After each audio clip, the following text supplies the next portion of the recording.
Ya, saudara, hasil hitung cepat sejumlah lembaga survei memenangkan pasangan Jokowi dan Yusuf Kala dengan kemenangan sekitar 5%. Ya, keunggulan pasangan nomor urut 2 ini diduga ditentukan dari hasil perhitungan cepat di wilayah Jawa Timur, serta faktor swing voters atau pemilih bimbang yang suaranya berhasil direbut oleh pasangan Jokowi JK.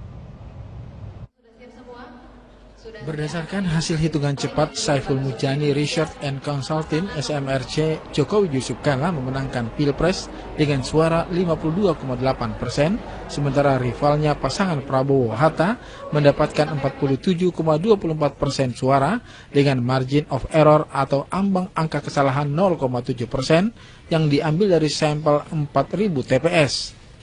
Dari data yang masuk, Jokowi JK unggul di DKI Jakarta, Jawa Tengah, Sulawesi, Papua, dan Bali. Sementara di wilayah Jawa Barat, Banten, dan Sumatera, perolehan suara dikuasai pasangan Prabowo Hatta.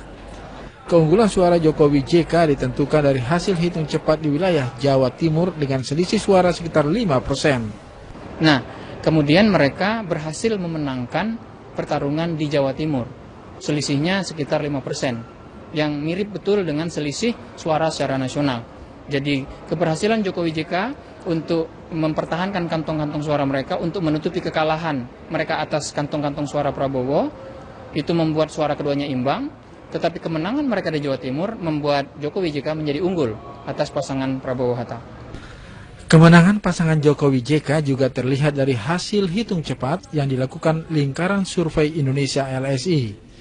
Dari data yang didapat LSI, pasangan nomor urut 2 unggul dengan perolehan suara 53,37% suara. Sedangkan pasangan Prabowo Hatta memperoleh suara 46,63% suara.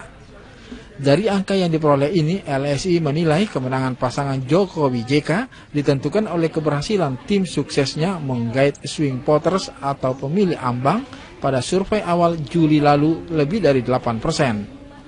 Untuk pemilih menengah atas, dukungan artis dan selebriti di sosial media dengan gerakan akhirnya memilih Jokowi. Alasan ketiga adalah program-program yang lebih konkret dan masih fresh dikeluarkan oleh Jokowi akhir Juni yang lalu berupa 3 peraturan presiden. Berbeda dengan beberapa lembaga survei yang menyatakan keunggulan Jokowi JK, dalam hitung cepat lembaga Puskaptis menunjukkan pasangan Prabowo Hatta unggul dari pasangan nomor urut 2. Prabowo Hatta memperoleh 52,05%, sedangkan Jokowi JK dengan 47,95% suara. Dari hasil quick count yang dilakukan Puskaptis, Prabowo Hatta unggul di Pulau Sumatera, Maluku, dan Kalimantan. Sementara pasangan Jokowi JK unggul di Pulau Jawa, Bali, dan Sulawesi. Tim Liputan 6 SCTV melaporkan dari Jakarta.